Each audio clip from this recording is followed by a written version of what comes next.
Hello, everyone. How's everyone doing? We got that break in crude yesterday. Yen fell. Hope everyone's having a decent week. Hello, Alexander, Sinatra. You guys doing okay? Marco, how's it going? So here's crude. Hi, Jeff, Oliver.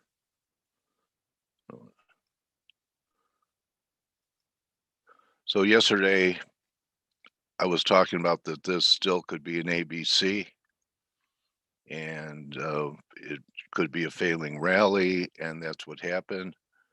Hope people took heed. Good call, Stelios, on that we were near that major weekly resistance line, and shorts were the order of the day. Good call, teammate. And the yen broke pretty hard yesterday. It's trying to recover here. I don't think this low is going to hold. I booked it, and I'll put them back out around 110.30 or so, 1040, because I think this low is not going to stand. Everyone see this low? Thank you, Paul. You see this low here? What kind of low is that? I know you guys know. Just a quick pop quiz for everyone, and that was the reason I sold the rally, because this was a confirmed low. Okay, so markets rarely bottom when momentum is, especially down here, low 20s. I don't think it's a double bottom. Could be. Anyway, I'm flat, and we'll see what happens there. Uh, so far, this triple top is trying to hold. I don't know if it's going to be able to. Euro keeps trying to bottom, but you know, just every little rally fails. I don't know if there's any news that could move it today, but it still looks kind of ugly. Canada's not giving me the break I wanted to buy it down here. Maybe we're going to go to new highs and not confirm in Canada. That is a possibility. Euro pound went to that little neckline actually above it, and look at how it's given up the ghost here. Still think we'll get a test of this blue speed line down here, 84.78. It's about another 40 pips lower, and S&Ps are lower. I'm not saying that it can't try and rally one more time. Nasdaq happens to be the strength, but I keep asking people why Russell is so weak. Okay, and so far it looks like this little pop that we had this week may have been another failing rally. We're getting a little divergence down here, but we did get that close under 220. I still think you sell all rips. I kind of disagree with people calling this consolidation. It's gone on too long. I think it's a distribution pattern, and we're on the verge of breaking down. 220 could take us back down to 210. I think Russell is on its way down. And so, that is a canary in the coal mine as far as I'm concerned. And the gold went to the number I talked about yesterday. In fact, surpassed it today. I was saying with the bearish yen call that the metals would rally and that gold would get to 1830. Confluence of lines here. Looks like it's trying to put in a little bit of a reversal day today. Still a decent week. And, the reason I'm not shorting it is because I still think the yen might have further to go, and the underperformance of silver continues. I mean, you look at gold, you look at gold here, and you look at silver. See how gold took out all these previous highs here? Look at silver bringing up the train, way underperforming, could not even take out this high compared to gold just blowing through these highs. Um, So you have to, properly diagnose what's happening in the gold silver ratio. I still believe that silver will continue to lag during this phase, that there's more left to the upside in the gold silver ratio. Maybe back to here, 70.93. It's another point. But as long as we're above the 68.50 level, gold is the relative strength leader, silver is the follower. Okay. I believe that Blake is back from a recharge vacation, except he's so active, whitewater rafting, the raft bouncing 10 feet in the air, and Blake just smiling and enjoying it. And I'm wondering how you feeling. Dude, I'm tired. I'm not gonna lie, man. I'm tired. It's I figured you'd need a vacation from that. Oh my gosh. And we didn't do white water rafting. We know. That's actually safe for next trip, believe it or not. Okay. I was just exaggerating a little bit. No, but that's really so. Let me. I have to tell you guys kind of just a really quick story, and then we're gonna get to it. I wanted to tell you just because Dale mentioned this. So these are dear friends of ours that we met in Texas years ago, and it just so happens that the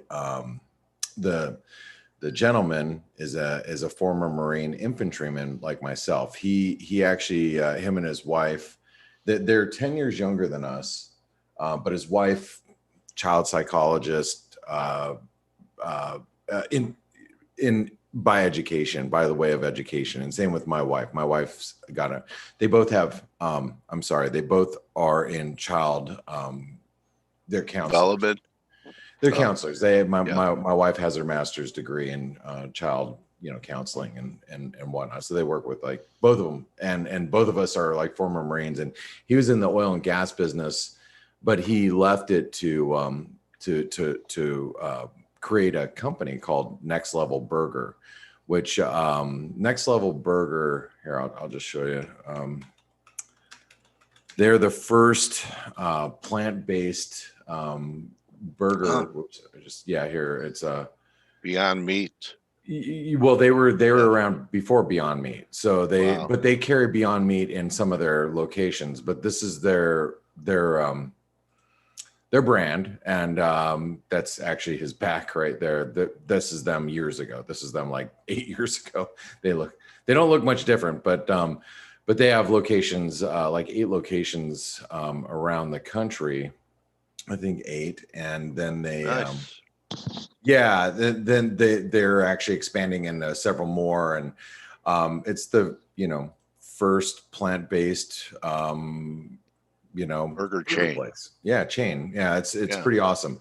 Anyway, I've watched them grow over the last 11 years, and they're very dear friends of ours, and it's cool, but they are extremists.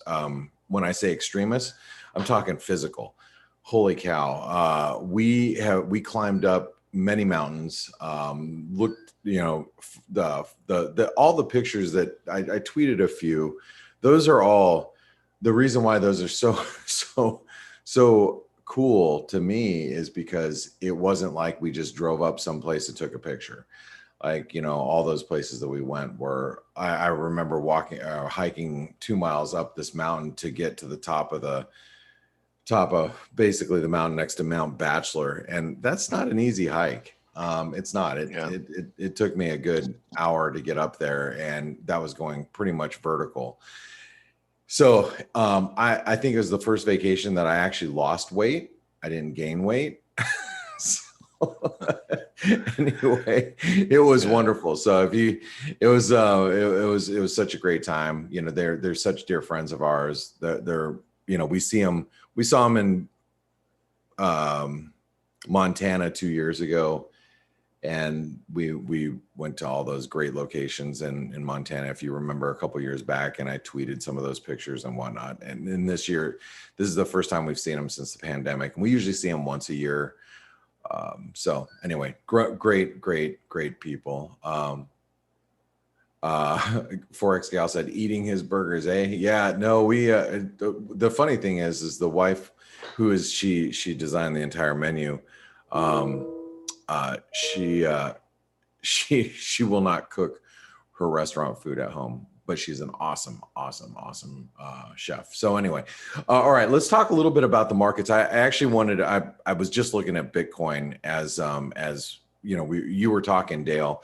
Bitcoin's actually breaking out of this triangle, and you know, I'm like, oh, that looks like we're going to test these lows once again. Finally, I think that's going to happen. But I want to talk about some of the other things that are happening in the markets, and bear with me, guys. I've really been out of pocket. My last week, I've been watching the markets from a distance, from an arm's length, if you will. I've been carrying long. I bought some dollar Canadian last week. Last week, I think, was it earlier this week? I believe it was on Monday, and then, or was it? Anyway, I bought it below 125. I sold it above 125. I think I bought it on Thursday or Friday of last week, and then I sold it Monday or Tuesday, something like that. And the guys and gals in the chat room knew, because I jumped in the chat room. If you guys don't know our Forex Analytics chat room, it's right here, guys. And by the way, if you're in the chat room listening in right now, you're on Jumbotron. So I was in the chat room peeking in while I was on vacation. I'm like, hey, I'm going to buy some dollar Canadian below, you know, 120. I think it was 124.85. And I sold it. Around 125 and a quarter, somewhere around there. Anyway, I'm going to go ahead and put this back over here. And so I've been keeping an eye on the markets, but I'm still long US dollar Norwegian krona and the US dollar Mexican peso, for those of you that don't know. And I'm maintaining those positions for a reason. And I still like the dollar Canadian. I actually think the dollar Canadian and the dollar Norwegian krona are holding up really well. Dale, I heard you talk about crude oil. Yeah. So crude, you know, has had an interesting rejection, and I believe we're looking at some possible OPEC headlines today, right? I'm not sure, but you know, it was a failing rally. You know, it's the first time with risk on that it didn't make a new high with stock indexes, etc. So you know, once we got under 74, it was vulnerable. So Yeah, you everyone know, wants to buy it at 70 or 69. So I think we're headed at least there. You know, I don't disagree with you, and you know, if you've been listening to the Face webinar on a daily basis over the last couple of weeks, you've known we've been targeting up here, because this is, you know, it's been a triangle target, and also, you know, highs from 2018. It's big resistance zone, previous support from way back in 2011. Yeah. Big, you know, support, resistance, targets. I mean, 161% extension. We knew we were going up here. Once we got above $75, it's like, okay, now we're really at risk. Divergent relative strength, yada, yada, yada. I haven't updated my charts here, but you guys get the picture. The risk is, I think if we trade below $71, yeah, we're going to trade back towards 67, 68. So I think that's the risk. Now, if that happens and you start to see crude oil roll over, what is at risk of moving in the FX market, you know, right. Well, that, in my opinion, you're going to see the dollar Canadian probably make a move for the 200-day moving average.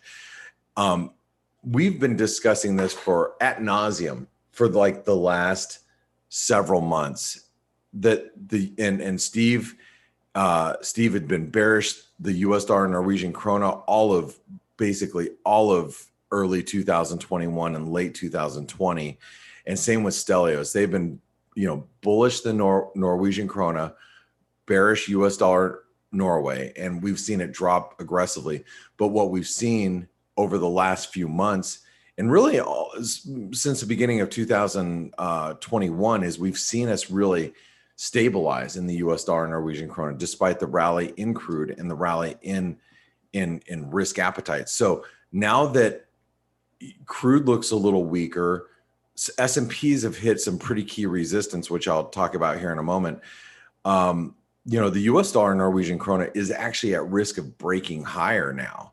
And you can see we're developing this triangle. So and we're we have been perched above the 200-day moving average now for the last 2 weeks, actually since since just before I left on holiday. So I mean, you get crude oil to roll over a little bit here and trade back below 70 towards 69 or 68. You're going to see the US dollar Norwegian krona make another lunge higher for 9. I say 9, exchange rate.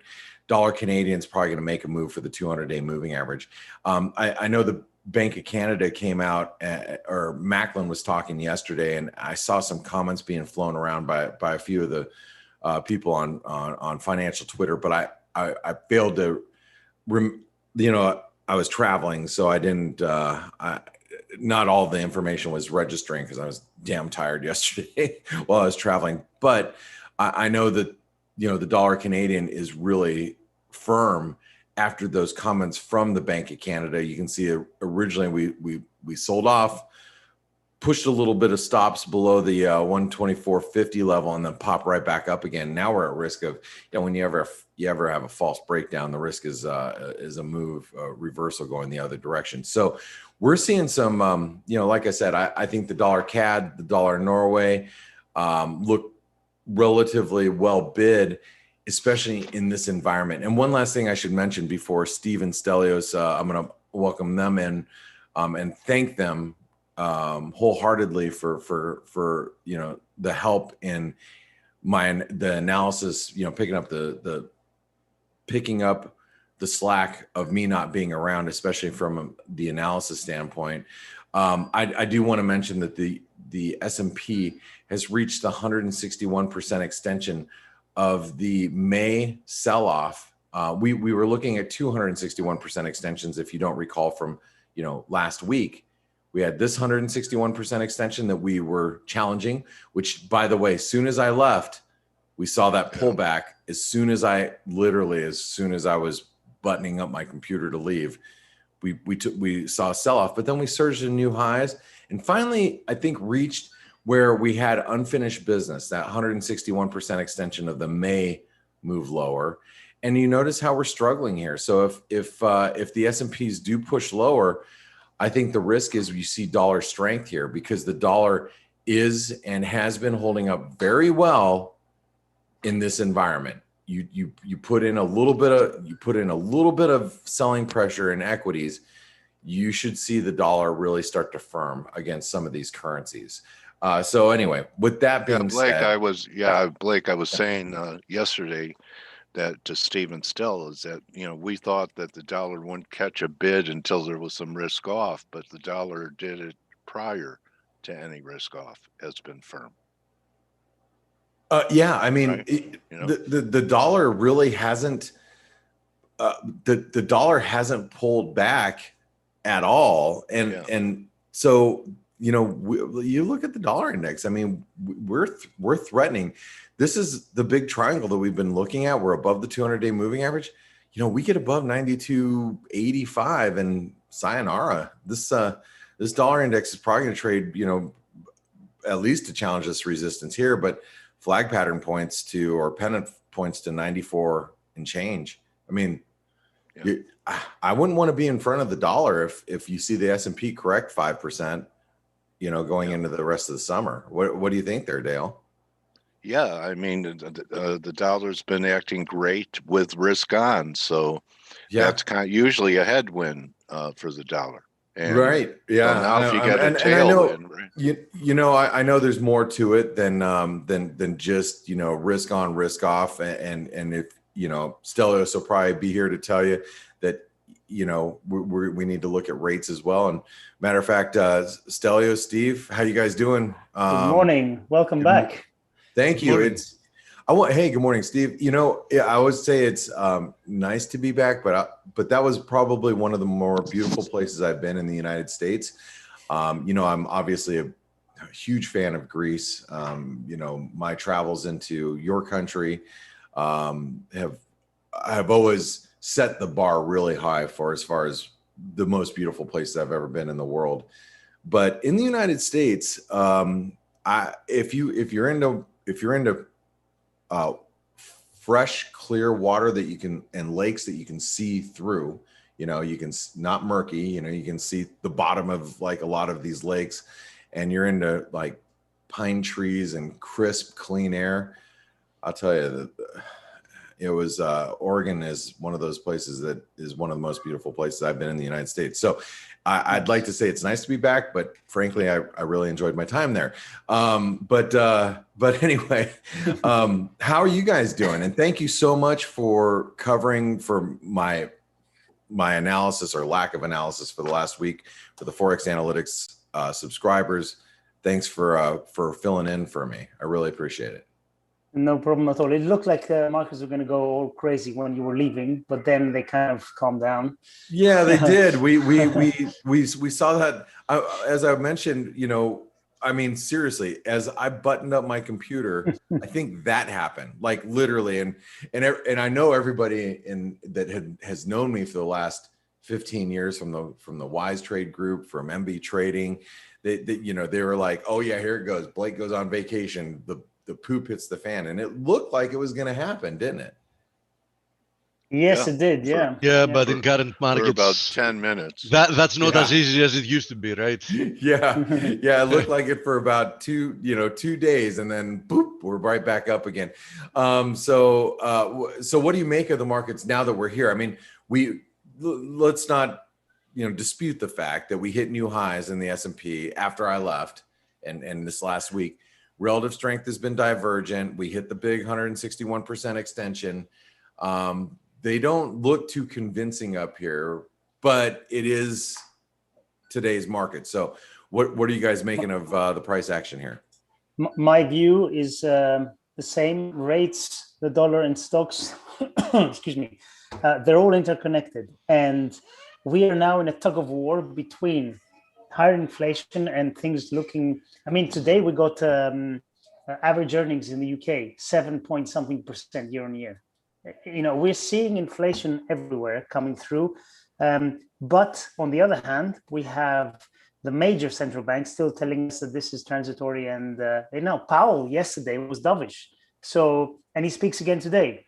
So as long as they are still trying to hold the fort and still accommodative, then it's going to be very difficult to see a down move in risk. It's going to be like the captain of the Titanic. He's still going to be on the wheel when the ship is, half in the sea. The Fed is the biggest buyer, and as long as they're still buying, it's a huge force. I think we're going to correct, but the question is the only problem still is that once we get past to the point that they can claim inflation is transitory, because how many months in a row can you claim a phenomenon is transitory? 3, 5, 7, 12, 20, how many? I was really surprised that you actually had the stock market hit new highs as our inflation, the CPI print came out earlier this week. Yeah. I was actually quite impressed with what about bonds yields going lower as we're hitting the high inflation prints? Right. Can you explain that? I can't. And I have the 10-year actually up, and obviously this is we're testing some pretty critical levels as far as support goes. And then you got like I was just looking at the Euro Swiss earlier this morning, and I'm like, man, this thing is damn weak. I mean, you look at the Euro Swiss, and this is reflective of weaker yields as well. We are much lower, and I'm surprised that yields are lower. I'm surprised that stocks are higher. So maybe it is transitory, Steve. At least that's what the market says. It believes what the Fed is saying. That's the way I interpret it. What do you guys think? Yeah, same applies with recessions. The market always believes the Fed that there is no recession. I remind you, during the previous recession, because let's not use this one as an example, since the nature of the trigger was somewhat different than it usually is. I remind you that the Fed was claiming that the US is not in a recession during the period that we knew post-event that the US was in the deepest recession since the Great Depression. So the market will keep believing the Fed, until it becomes more than obvious that what the Fed is saying is what the Fed is only willing to acknowledge. I remind you that Ben Bernanke, in an interview he had given, quite some time post financial crisis, he admitted that they couldn't honestly acknowledge the extent of the problem because they were afraid that that would create a worse situation. So basically, he admitted that the Fed is obviously willing to lie to not show pessimism. So knowing the history of the Fed and these type of acknowledgements, not that we needed any type of acknowledgement to understand what we see with our own eyes, why exactly does anybody expect that the Fed would say anything else than inflation is transitory, no matter what they thought about it? Yeah, I mean that I agree with. I mean, the Fed is the ultimate cheerleader of the market. Exactly. Right? They have to be, and because look, you can't if you are in charge of the basically the the financial markets, you're not in charge of. You're basically the hero, or the that's not the term I'm looking for. Excuse me, because it's I got up at 3 this morning, so and it's 5 o'clock in the morning here.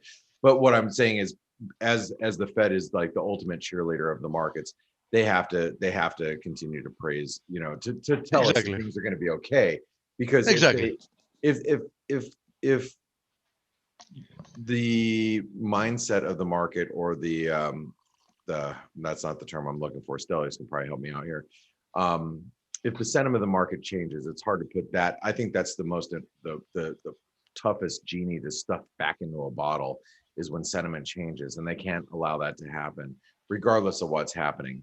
But what they will, and they do have to walk a fine line, because these inflationary pressures, people will, continue to believe that as long as they stay persistent, I'm just going to give you an example of, my friends that I just visited. They're like, look, they had to purchase a new house because they were forced out of basically their other place. They reached a point where they had to buy a new house, and they're like, well, we know we're buying the top of the market, but we have to buy it anyway. And that's what, you get people in that mindset, like, look, I have to buy this, whatever it is. And even though the prices are high, I'm going to have to do it anyway. And that type of sentiment could continue, for a while longer, unless the Fed, if the Fed doesn't try to contain it, then that could accelerate. So the problem is that the Fed knows very well that these two things don't combine. And which two things am I referring to? Keeping the stock market extremely elevated and at ridiculous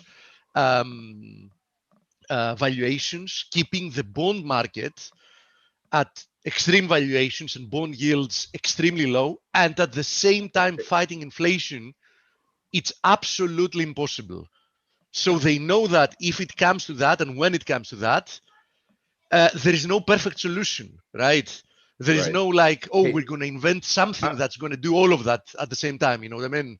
Yeah, I'm sorry, Steve. Let me go ahead and say, Dale, you'd send a message just to us. Yeah. So Dale wanted to ask, is Peter here for his interview? Peter, if you're here, let us know. Thank you, Blake. Yep. Yeah, no problem. I just looked and I was like, oh, that comment came to all of us. Okay. Notice. No problem. I've only been using Zoom for 2 years. Yeah, right. I'll catch up. I'll catch up. No problem. Hey, so Stelios, what do you think about the inflation? What do you think about the market's reaction to CPI? I know you pointed out the yields went down, but what do you think? What's your opinion here? Good question. I don't get it. I don't understand it. I wrote on the chat room this morning that I really, really want to short treasuries, bonds, and gilts. I really do. The question is, how do you time it? So, I'm probably going to start doing that in the near future. But, something's got to give. Either inflation comes down or yields go up. And so stocks go down and the dollar rallies. Exactly what you described before. I think is going to happen. The question is, how can you time that? Because if you're leveraged, then you can get stopped out very easily. So it's a very difficult one. I agree with your view on dollar pairs. I always said I think the dollar is going higher towards 94 and a half in the DXY. I'm feeling a little bit more skeptical recently because the sentiment of DSI and positioning, they're going to neutral now. So it's not as one-sided as it used to be. Yeah. But, I think the medium-term path for the dollar is a lot lower. But this spike, I still think it's happening, but I'm less convinced than I was before. And like you correctly said, I think currencies like dollar CAD, dollar Norway, those commodity currencies, I think they're going to be the ones that move the most. So yeah. Okay, and thank you very much, and I agree with that, especially on the intermediate time frame. And I want to just take, when you're talking about the dollar as a whole, you really got to take a look at the euro, right? So let me point out some specifics here about the euro dollar and what has happened. So if you look at, our flag pennant that we've been following for the last several weeks, everybody knows I'm bearish the euro. I think we're going to eventually break this triangle. Look at the blue line here. You can see that, right? So I think we're going to eventually break that. You can see how we've tested it, held it just as early as yesterday. So it really signals to you how important yesterday's lows at 117.70 are. Like, if you want to know, in my opinion, the bull bear line for the euro dollar should be right here. That means as long as we're above 117.75, you could be bullish, but if we get below 117.75, it is immediately bearish. Immediately. Okay. And by the way, did we miss some data? So, and I'm sorry. Jobless claims came in as expected. Philly Fed just came out. Philly Fed is slightly weaker. Empire State's a lot stronger. So overall, kind of mixed. Yeah, new orders lower than expected. Prices paid lower than expected. So kind of mixed overall. Maybe on the weak side slightly. All right. Thank you. I think everybody's waiting for Powell's comments today. Just they want to confirm that he was as dovish as he was yesterday. So anyway, going back to and the euro's just, it's trading heavy, it hasn't really done much. But going back to the euro dollar, I just want to reiterate, if you take this flag pattern here, the flag itself, we hit the 161% extension. Basically, you can we came up just shy by a few pips, but you can for argument's sake say that's been completed, right? And let's get rid of this. We don't need this fib anymore. All right. So now, just to clean up the charts a little bit, you'll notice that now the euro, suggests that we are going to break this bull bear line at 117.75. Notice how heavy the pair is trading. And Dale, I'm just continuing to talk because. Oh yeah, go ahead. Yeah, keep going. It's okay. All right. So you notice we're trading when we get to a key support or key resistance, and then we hover or we consolidate near those levels, the risk starts to really grow that we're going to eventually break, especially coming off of a nice downtrend for the last month. Now we're just kind of consolidating at these lows, and a break below this 117.75 should, accelerate the losses, in my opinion, back down towards these levels. Down here, the support maybe down at 116.50. Now, as Stelios mentioned, and I'm sure Steve feels the same way, the dollar longer term is at risk of more longer term move lower. Personally, I think the euro dollar trades back below 115, maybe trades back towards 113. If it doesn't break through this triangle, right?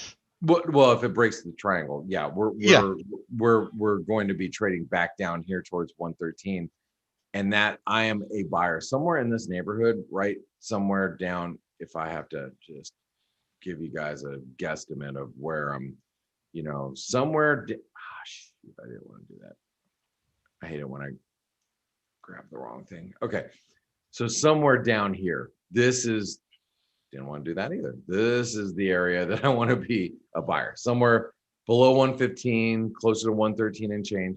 I think that this is going to be the level ultimately where you can be, short dollars. And that for me is going to be the place that I'm looking to be a buyer of the euro. But right now it still looks vulnerable. And like I said, all we need, just you just sprinkle in, just pepper in a little bit of 5% pullback going into the remainder of the summer, going into the fall. We should see some dollar strength come in as a result, in my opinion. I think like might that be the target. catalyst. In Yeah, fact, I think that's my pink line. No, this pink line is a multi-year broken trend line. So You like all pink lines, yeah, Dale, right? yeah, you might like the pink line, Pinkert. but that pinker pink, but that one's been there for a while. That was our broken Oh, all right. multi-year trend line. So that Okay. one's been there for ages and ages and ages. All But right. that one Nice. is, whenever you get a broken trend line, especially major ones, they are always susceptible to retests. But you got to respect them, right? So that would be a level that I'd be looking for. So anyway, so Dale, doesn't look like Peter's here. No, Okay, well, I've tried to raise him. I'm, Steve Stelios, if you got, let's talk about something really quick. I know you guys have been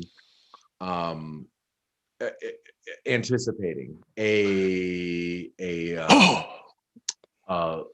announcement from the Forex analytics community. We didn't have a chance to button up everything we needed to button up. We didn't get a chance to button everything up before I left, unfortunately. We have all of our ducks in a row, and tomorrow we're going to have a special guest on this webinar tomorrow. So make sure that you're here tomorrow. We're going to make an announcement. I think you guys are going to be really excited. Those of you that are Forex Analytics subscribers should be really excited. Those of you that have not been might be really excited to join our community after tomorrow. But it's a really big announcement from our group, and I'm super excited about it. It's been a few months in the making, and I think it's going to be just a wonderful thing for those of us that are here, and even for those of you that are not Forex Analytics subscribers. If you currently are not a member of Forex Analytics, you're gonna benefit from it too, just by listening into these free face webinars every day, in my opinion. So Steve Stelios, is there anything that I missed regarding that? Just be here tomorrow. You're going to do it in the opening half hour, because I do have an interview scheduled tomorrow. Well, we'll find out. Okay. Probably Right. yes. Yes, we Okay. will. So anyway, The market sniper, who I've never interviewed before. you know what? I've been following that dude for probably a good 8 years or so on Twitter. So I'm gonna be interested to hear what that gentleman has to say. I forget what his name is. Yeah, one of our attendees requested I reach out to him, Hannah. So Hannah, ask and you shall receive. Francis will be here tomorrow. Okay. And Dulce asks, does that include the light subscribers too? The surprise? Absolutely. Oh, if you guys are, by the way, if you guys are light subscribers, that means you're on the $19 a month subscription. You listen to our private webinars for the Forex Analytics community. The question was, will this benefit you as well? Absolutely, because it should impact those private webinars, those private webinars on a daily, probably more on a couple times a week basis, but it's definitely going to be a benefit to you for sure. So anyway, so Dale, I guess that's it, right? Yeah. Welcome back, Blake. I'm glad you had a great time. We'll Thank be glad you. to Have have you you back, back. Blake, indeed. Yeah, good to have you back. And thank you. Steve, I know Steve's been covering the with Stelios's help, the evening analysis. Stelios covers on more fronts that behind the scenes. So thank you both for your help, and those Forex Analytics team members that are listening in right now. You know who you are.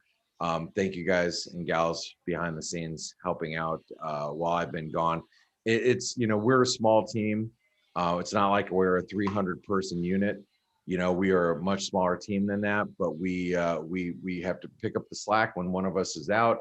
And when I'm out, I'm just like any other team member. When I'm out, everybody else, picks up the slack around. So thank you so much. And I'm happy to be back with you guys that are listening in. So thank you very much. Thank you, Okay, Blake. buddy. Next All right, man guys. up. That's our philosophy, like the NFL. Someone gets injured, it's the next man up. Right, Steve? Absolutely. All right. Okay, so in 35 minutes, as usually, we have the morning edge. So Yes. we'll see. We'll see you on the morning edge as we start powering through the bias chart. So you can see it. It's been built every day since I've been gone, and I'll be building it today for you guys, getting ready for Pal speaking here a little bit later. Bye, everyone. Okay, everyone. Remember, don't just count your pips, count your blessings. Thanks for your attention. Get your cash together to join for the surprise that we have that we'll be talking about tomorrow. And with that being said, good hunting the rest of the day, everyone. See you tomorrow for TGIF. Adios. Thank you, team.